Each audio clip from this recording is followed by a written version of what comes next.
Bom dia, tudo bem? E aí, meninas, tudo na paz de Deus? Tô aqui com o Miguel do lado, aqui soltando os bofs pra fora aqui. Ele tá aqui do meu lado e se escutar algum barulho é esse moço que tá aqui, tá? Mas faz parte. Vamos lá, na verdade, ontem eu falei sobre uma palavra que era aquilo que Deus tinha falado no meu coração e hoje eu quero falar com vocês sobre o texto, dar continuidade naquilo que a gente tinha falado, né? Que nós estávamos sobre pensamentos e atitudes que são reprováveis, né? Perante Deus, que isso tá na palavra, né? Pra gente poder ter isso em mente, eu creio que o Senhor quer trazer a nossa memória, porque às vezes a gente cai, né, tá tudo bem, né? E claro, tá bem. Só que a gente tem que lembrar que nós temos também, né? Assim como nós queremos as bênçãos de Deus, nós temos os nossos deveres, né? Como fazer. Então, continuando lá no texto que eu passei para vocês de Romanos 1, né? A partir ali do capítulo 20, do versículo 28. E eu vou dar continuidade. Aquele dia eu acho que eu fui até a ganância, né? Eu não sei se eu cheguei a falar das depravações, mas eu vou falar hoje, né? E um dos pensamentos, né, uma das coisas que o Senhor reprova, né, na nossa atitude, na nossa moral, né, é essa questão da depravação, né? A depravação, ela pode ser feita através dos nossos lábios, através dos palavrões, né, através de maldições, pode ser através de escandalizar o próprio corpo, mostrando partes sensuais, onde só devemos expor para aquele que amamos e não valorizamos e cuidamos do nosso corpo como temos que cuidar. Isso é uma prova de uma parte de depravação, é claro, né? Como foi colocado aqui, a questão do linguajar, aquela boca, né? Que só, além de falar palavrão, ainda amaldiçoa, palavras, né? Uma boca suja. Né, vamos colocar assim, quem nunca ouviu, né? Minha mãe falava pra mim, essa boca suja, vai ver só, menina, eu vou lavar essa boca suja, porque eu falava bastante palavrão, hoje eu não falo mais. E assim, com exceção, né? Não dá pra dizer que a gente é santo, mas quando bate o dedinho do pé, às vezes a gente pega, né? Escapa aquele palavrão, tipo, né? Feio. Mas não palavrãozão, né? Aquele palavrão, mas mesmo assim a gente tem que mudar, porque isso não é bonito na nossa, né, uma postura, até mesmo assim, agora falando de mulher mesmo, uma postura de uma mulher, isso não transmite elegância, isso não transmite delicadeza, isso transmite outra coisa, né? Passa uma outra realidade, né? Passa realmente de uma pessoa largada, uma pessoa que não tem ali, sabe, como que eu vou dizer, uma postura diferenciada, né? E como eu tô trazendo o que é o pensamento destrutivo, né? Vamos colocar assim, aquilo, as atitudes que são reprováveis. E estou trazendo o que o Senhor aprova, vamos falar para vocês o que é o contrário, como que nós devemos ser, né? Nós devemos nos colocar em um lugar de privacidade moral, né? A depravação, ela altera o nosso estado de moralidade, né? Nos tornamos vulgar, que é o que eu tô falando. Nós temos que nos colocar realmente num lugar assim de moralidade mesmo, entendendo, opa, peraí, isso constrói? Não, não constrói, edifica? Não, não edifica. Então, para que eu tô fazendo? Né? São essas correções que nós temos que ir trazendo aos poucos para nossa vida, trazendo para o nosso dia a dia e realmente tirando essa roupagem antiga, né, que a gente carrega. Como eu falei, eu falava muito palavrão. Hoje eu procuro não falar mais. E claro, como eu falei, se às vezes a gente escorrega e acaba falando, tá tudo bem, tipo, ok, perdão, Senhor, perdão, pessoa que teve que ouvir, né? Mas assim, eu me policio. E essa questão aqui da depravação também mostrando, né, as nossas partes sensuais, essas coisas. Infelizmente, nós seres humanos, nós somos seres visuais, né? Infelizmente, infelizmente, né? Mas eu digo assim, infelizmente, porque os homens têm já na sua essência uma visão que eu falo quase de raio-x, né? Infelizmente, quando a gente tá andando, eles olham a nossa frente, fazem um scanner e aí eles dão aquela olhadinha atrás, assim, para poder fazer aquela checagem traseira, né? Isso é uma coisa que me incomoda muito. E não me incomodava. Por muito tempo eu usei decotes extremamente provocantes, roupas mais curtas, E eu não me, roupa bem justa, marcando o corpo, e isso não me incomodava, pelo contrário, me gerava realmente aquela coisa de poderosa, de nossa, estão olhando pra mim, nossa, eu sou a gostosona, sabe? Esse tipo de coisa. Hoje me irrita extremamente. Então, assim, por quê? Porque eu entendi a mentalidade, renovei a minha mente através, tirando de mim essa depravação e colocando em mim realmente uma moral de Cristo, que é o que eu fico pensando o tempo todo, toda hora que eu vou colocar uma roupa, eu já imagino, porque nem assim, não faz sentido nenhum eu ir com uma calça a vácuo na igreja, né? Tipo, uma calça a vácuo, uma blusa decotada, ou em outros lugares, sendo que aquilo às vezes está incomodando o meu corpo, porque está me apertando ao extremo, né? Vamos falar a verdade, tem roupa que a gente usa que não é extremamente confortável. Hoje eu só uso roupas confortáveis, confesso. Hoje quem escolhe a minha roupa é o meu corpo, meu pé, o meu sapato é o meu pé. Então assim, não me escravizo mais por isso. Mas, por exemplo, às vezes você tá lá desconfortável, mas você tá apertada porque você tá querendo mostrar algo pra alguém. Então a gente tem que sondar e ver se às vezes existe alguma cura que a gente precisa dentro de nós realmente, nessa nossa parte, né? Uma falta de amor. Às vezes a gente não é visto em casa, né? Da forma que a gente gostaria de ser vista pelo nosso marido. E aí sentar com o nosso marido e conversar com ele. Falar assim, olha amor, às vezes eu me sinto, eu posso pôr uma melancia no pescoço e você não enxerga como eu saio. Eu posso sair pelado e você não vê que eu saio.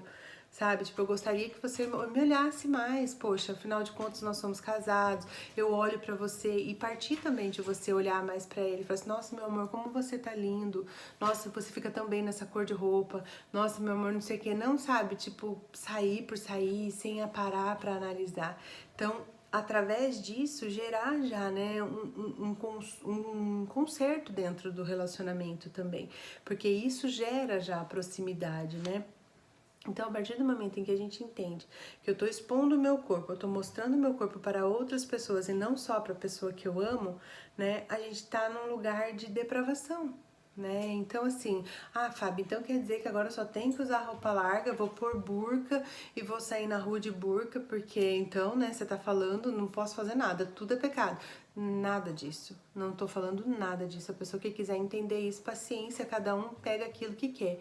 Mas assim, o que eu estou dizendo aqui é o seguinte, não faz sentido nenhum eu me arrumar, colocar uma coisa extremamente, né, aparente ali, provocante, para que eu busque reconhecimento lá fora.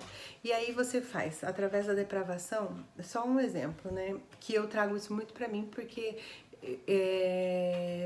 eu vivi esse tempo não depravada, mas assim, de provocante, sabe? De gostar de ser uma mulher sensual, uma mulher provocante. E isso gerava em mim ego, né? Gerava em mim poder, gerava em mim, uau, desejo, sou desejada, sou cobiçada, mesmo que em casa às vezes, né, não estava fluindo dessa forma, tipo um reconhecimento, mas eu sabia que se eu passasse por determinados lugares eu estava sendo vista, né? E isso, só que na minha cabeça eu achava que era só pra mim, mas não. Quando eu uso algo que eu provoco a outra pessoa, eu tô sendo ao contrário do que a palavra de Deus fala, porque até então eu não tinha esse conhecimento. Porque a palavra de Deus diz que a gente tem que tomar cuidado pra gente não fazer o nosso irmão pecar. Quando eu coloco uma calça, né, não hoje, né? Mas quando eu colocava uma calça extremamente sensual, ou uma blusa, algo do tipo, ou era vulgar e falava tal, me permitia esse tipo de flerte, vamos colocar assim, né? Que a gente, não sei o quê. Você automaticamente, você tá fazendo a outra pessoa pecar. Porque na palavra diz que nós pecamos também por pensamentos, por desejo, né? A gente não pode olhar o que é do outro e cobiçar o que é do outro, né? E aí automaticamente eu gero na pessoa um desejo onde a pessoa me deseja, onde ela peca. Então assim, a palavra também diz que ai daquele que faz o próximo pecar, né? Então assim, a gente tem que tomar muito cuidado com isso, que serve de pedra de tropeço. Então assim, a partir do momento que eu faço isso, às vezes o cara tá lá, saiu de manhã e fala assim, não, o cara é viciado em pornografia. Vamos dar um exemplo aqui bem claro. O cara é viciado em porno, então assim, tudo que ele vê, né, é pornografia pra tudo quanto é canto. Então, aí a pessoa já tem aquilo aflorado, né? Essa sexualidade ali a mil. Aí de repente aparece uma pessoa extremamente provocante na frente dele. A primeira coisa que ele vai fazer, e a pornografia ela é pecado, Ela é pecado porque ela mancha aquilo que é bonito que o Senhor coloca na nossa vida, né? Ela mancha, isso tá escrito na Bíblia que ela é pecado. Então, assim, aí a partir daquele momento o cara já vai, sabe Deus, né? Às vezes não tem que dar uma descarregada na pressão, alguma coisa nesse sentido. Então, você já imaginou, né? Hoje eu tenho essa consciência, mas eu não tinha. Então hoje, Fábio, você só usa roupa larga? Eu tento usar o máximo possível. Acontece, claro, algumas vezes de colocar uma calça mais justa, às vezes, né, dá calor, a gente precisa tirar o casaco, alguma coisa assim, e às vezes fica um pouco mais aparente, mas, como eu falo, hoje eu já sou uma senhora também, né, mas eu penso na nossa juventude, hoje essas meninas tão lindas, tão expostas, né, tão se colocando pra fora. Então, assim, a gente tem que tomar muito cuidado, porque isso são pensamentos e atitudes que são reprováveis por Deus, né? O Senhor não aprova esse tipo de coisa. Então, às vezes, uma coisinha que a gente acha que não é nada demais, olha só, né? Olha só, o que gera isso? Então, assim, às vezes está lá uma pessoa, o marido tem uma mulher ciumenta e a gente tá lá no meio, que ele joga pra lá e fulano, kkk, debruça no pescoço do marido da pessoa e fala, e vai não sei o que, abraça e beija, sabe? Tipo, muita proximidade, esse tipo de coisa. O que isso vai gerar? Pode não gerar na hora, mas depois vai gerar uma confusão dentro da casa da pessoa. Vai gerar, às vezes, um vínculo. O cara vai olhar e vai falar assim, opa, peraí, tá perto demais, tá querendo alguma coisa, não sei o quê. E aí vai dar o quê? Titica, né? Aí acaba um casamento, acaba um monte de coisa. Então, assim, são nessas coisas que a gente tem que começar a prestar atenção, né? Que aí a gente começa a pensar lá na frente, né, a nos colocar realmente no lugar do outro, a ter essa empatia até mesmo com essas pequenas coisas, né. Bom, vou pro outro porque já deu um montão.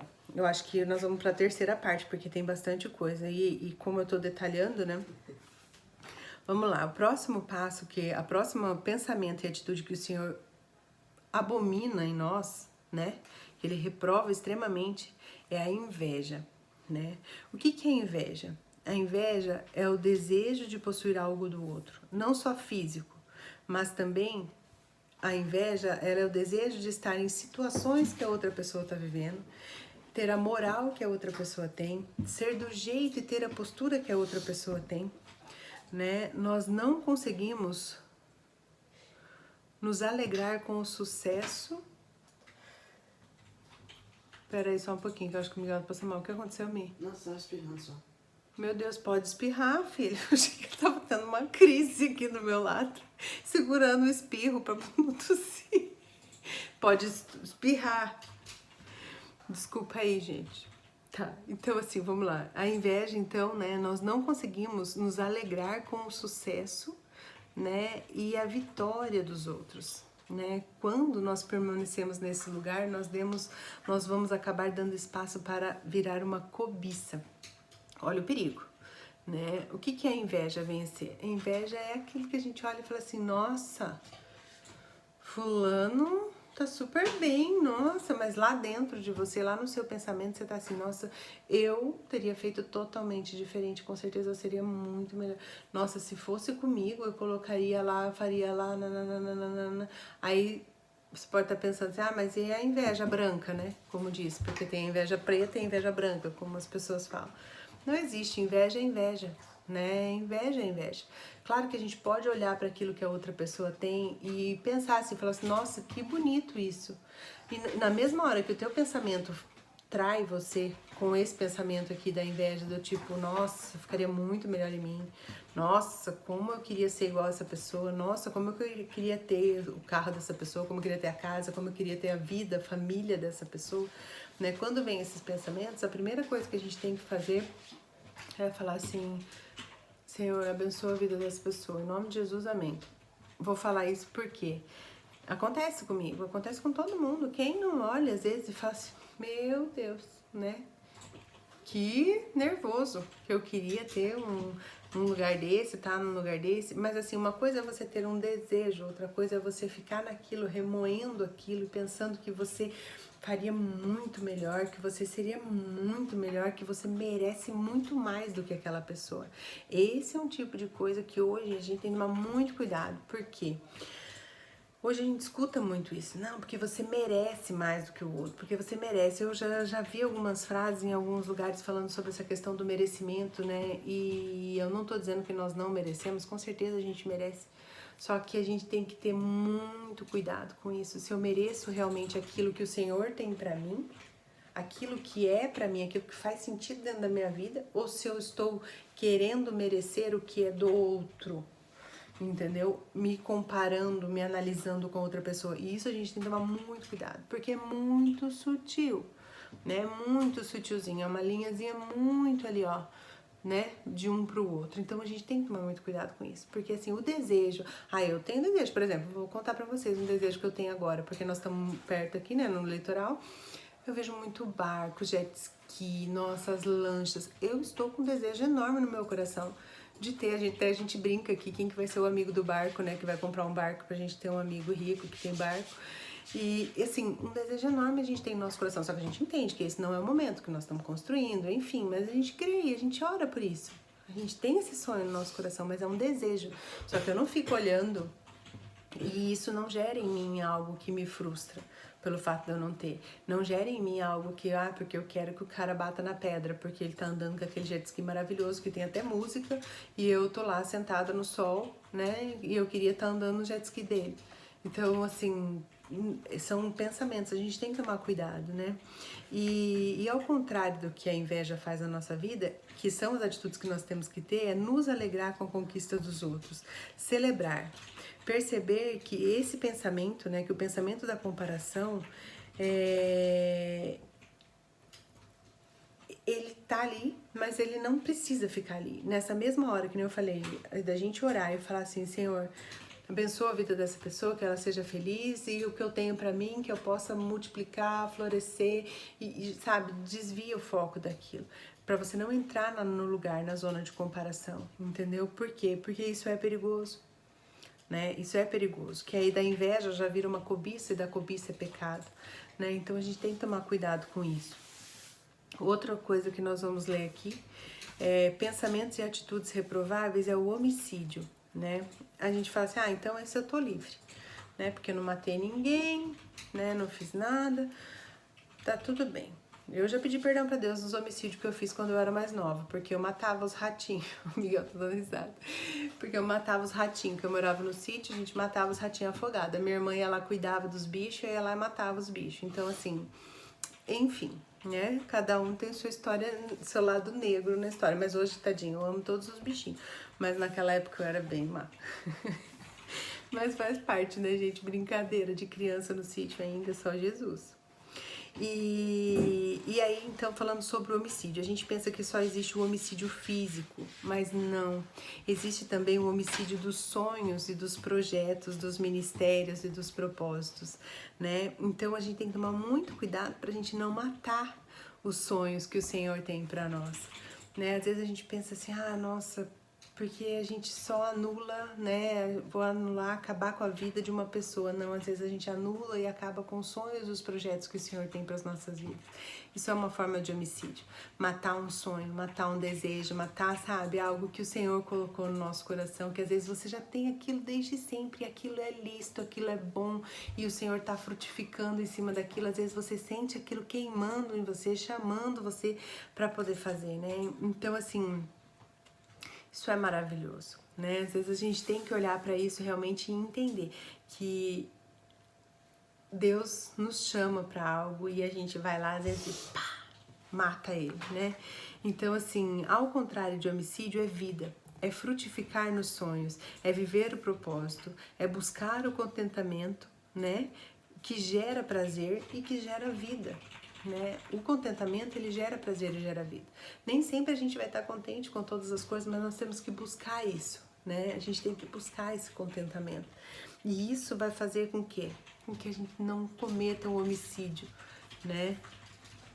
Das coisas que o Senhor tem para nós, né? Então, fica a dica, né? Então, homicídio não quer dizer só homicídio de corpo, né? Também são homicídios de sonhos, projetos, ministérios e propósitos. Vou falar outro bem rapidinho, tá? A rivalidade. A rivalidade, ela é a concorrência, é uma competição, são sentimentos rivais que geram ciúmes, desentendimentos e rixa. A gente tem que tomar muito cuidado com isso no nosso casamento e no nosso âmbito profissional, né? Porque por que eu falo casamento? Vou dar um exemplo eu já falei pra vocês esses dias, né, que eu e o Michael a gente meio que comparava a questão, porque um ganha X, o outro vai lá e ganha X, um faz Y, o outro vai lá e faz Z, Y, Z, sabe? Um querendo fazer com o outro. Esse tipo de rivalidade entre casal, isso só dá ruim, né? Ou até mesmo assim, um fala mais alto, outro quer falar mais alto, mais alto, mais alto, mais alto, mais alto. Tipo, um fala A, outro A e B. Não. Então, sabe? E isso não tem limite. E no âmbito, na questão do trabalho profissional é a mesma coisa. Às vezes a gente cai naquela questão assim, tipo, não, porque fulano tá fazendo, eu também tenho que fazer, porque não sei o que, tal. E isso gera em nós realmente, assim, ciúmes, gera em nós sentimentos que são desprezíveis, né? Sentimentos que realmente trazem para nós, às vezes, o desentendimento no ambiente que a gente tá, fica desagradável, né? Então, assim, a rivalidade, ela não frutifica. Então, que a gente entenda que todos esses negativos que eu tô falando, nada disso gera fruto, pelo contrário, gera maldição sobre as nossas vidas, né? E ao contrário do que é ser uma pessoa com rivalidade, é uma pessoa que trabalha com justiça, é uma pessoa coerente, uma pessoa que busca crescer junto, né? Quem nunca trabalhou com uma pessoa que já puxou o tapete? Que teve outra pessoa que puxou o tapete, ou você às vezes puxou o tapete de alguém, né? E isso é horrível, isso é péssimo, isso é imoral, isso é ilegal, isso, vamos colocar assim, é desprezível para Deus, porque Deus quer justamente que a gente faça o quê? Que a gente trabalhe com justiça. É seu, né? Na palavra já diz, dê a César o que é de César, dê a Deus o que é de Deus. Isso não serve só para os dízimos, né? Isso serve também para nossa vida. Poxa, essa caneta é do fulano, eu sei que é do fulano, mas não, vou deixar ela aqui aberta, vazando, e não vou fechar porque é do fulano mesmo, porque eu nem gosto dele. Deixa ele se ferrar. Isso tá certo? Não tá. Tipo assim, poxa, você tá vendo, sabe que um cliente, vou dar um exemplo, tá, da minha vida passada. Eu sei que um cliente é mal pagador, né? Eu sei que um cliente emite títulos frios, faz operações aí erradas no mercado, e aí eu chego pra uma amiga, dou um tapinha nas costas dela e falo assim, amiga, nossa, o cliente ali é maravilhoso, vai lá naquele cliente, abre aquela conta, fecha aquele negócio, entendeu? Isso aí é o quê? Isso é uma rivalidade que eu tenho, que a pessoa tem dentro do coração, e que é mais que a outra pessoa se lasque. Não tem outra palavra para poder usar, né? Tipo, é uma pessoa que faz maldade mesmo, uma pessoa que tem rivalidade, né? Que gera uma rixa, que tem ciúmes às vezes, que coloca às vezes dentro da própria cabeça uma competição. Porque às vezes a outra pessoa que tá indo no ritmo dela, no tempo dela, fazendo as coisas da forma que ela tem que fazer. E dentro da cabeça daquela pessoa, né? Tipo, ali, não, porque eu tenho que ganhar, porque eu tenho que fazer, porque, nossa, não posso só eu me ferrar aqui, todo mundo vai ter que se ferrar aqui, entendeu? Tipo, entra nessa rivalidade. E não pode, a gente tem que ter coerência na nossa vida, né? Buscar crescimento.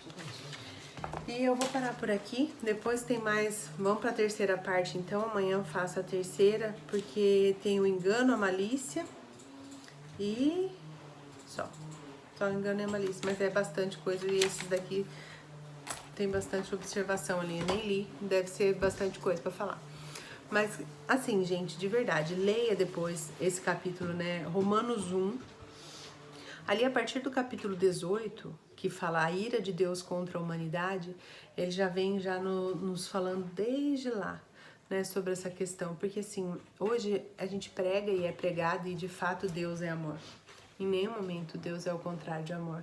Mas mais uma vez, eu vou reforçar, o que Deus ama somos nós como pessoas, como seres humanos que Ele criou, como ser humano que Ele criou. Mas as nossas atitudes, as nossas ações, os nossos pecados, o Senhor abomina, o Senhor não ama. E o Senhor é um Deus de justiça. Cada dia que eu leio mais, que eu entendo um pouco mais sobre isso, eu vejo que é real, né? Tipo, Deus é justo, Deus permite. Deus, né, solta sobre nós. Até tá aqui, ó, no versículo 28, né? Além do mais, visto que Você, Fabiana, vou colocar assim, despreza o conhecimento de Deus, aquilo que Deus quer te ensinar, você despreza, você deixa de lado, Ele te entrega a uma disposição mental reprovável, Ele deixa a sua mente de uma forma que ela pode vagar além. Então, todas essas coisas que são a injustiça, a maldade, a ganância, a depravação, a inveja, o homicídio, a rivalidade, o engano, a malícia, são coisas que vão entrar na minha mente porque minha mente está solta, porque eu não busco conhecimento em Deus. Então, assim, mais uma vez dizendo, o Senhor é justo. O Senhor fala, Fabiana, se você não busca conhecimento, eu não te dou conhecimento. Se você busca conhecimento, se você busca relacionamento, se você busca intimidade, eu te dou. Agora, se você não busca, eu te deixo com os seus próprios pensamentos. O que você vai frutificar na sua carne, no seu homem caído? Aquilo que a tua natureza permite, que é a maldade, a ganância, a depravação, entendeu? Então, assim, só explicando um pouquinho para vocês sobre isso, porque isso falou muito no meu coração, né? Principalmente nessa questão da gente achar que, assim, Deus é só amor. Deus é amor, pleno, maravilhoso, lindo, perfeito. Eu amo cada dia mais esse amor que Ele tem. E eu vejo o cuidado dele sobre as nossas vidas, sobre a vida das pessoas que estão ao meu redor, e eu fico apaixonada por isso. Só que a gente não pode esquecer que nós temos as nossas responsabilidades.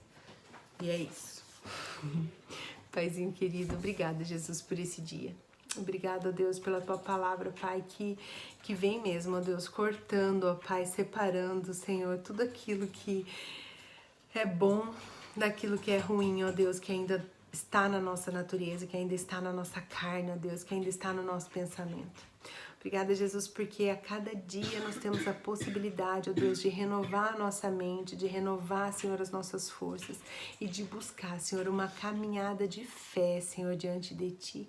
Ah, Senhor, que nós possamos, ó Deus, buscar a Tua graça, Senhor, aplicar a nossa fé para reconhecer essa graça maravilhosa do Senhor que está sobre as nossas vidas, que nós possamos ser sustentados por essa graça maravilhosa para conseguir, Senhor, superar esses desafios, esses pensamentos, essas iniquidades, ó Deus, que a nossa carne comete muitas vezes. Pai, nós precisamos do Senhor, ó Deus, nós reconhecemos a Tua paternidade maravilhosa, nós reconhecemos o amor que o Senhor tem por nós, nós sabemos que o Senhor nos educa, que o Senhor nos exorta, que o Senhor nos ensina em justiça e em amor. Por isso, Deus, nós estamos aqui nesse dia, nos colocando à disposição e pedindo, Senhor, para que o Senhor traga ao nosso coração o senso, ó Deus, de ajuste, de perdão, um senso de urgência, ó Deus, para que haja correção no nosso caminhar durante esse percurso, Pai, no nosso tempo aqui nessa terra. Deus, que nós possamos nos sentir constrangidos, ó Pai, quando fizermos algo que está longe da Tua vontade, algo que seja contrário, Senhor, àquilo que o Senhor deseja para as nossas vidas, que isso nos incomode, porque nós queremos, Senhor, fazer aquilo que é da Tua vontade. É o melhor lugar para se estar, ó Deus, é debaixo das Tuas asas, é sendo acolhido, sendo cuidado, sendo amado pelo Senhor. Deus, continua ministrando as nossas vidas, visitando as nossas casas, ó Deus, trazendo alegria, Senhor, trazendo satisfação, ó Deus, trazendo a provisão, ó Pai, para os nossos lares. Continua conosco, ó Pai, sempre, sempre, sempre nós amamos a Tua presença, Jesus. Sempre entra sem bater na nossa casa é aberta para o Senhor. Vem, sente-se à mesa, sinta-se à vontade, converse conosco, acaricia nossa mente, nosso coração. Nós precisamos tanto da Tua palavra de consolo, de conforto.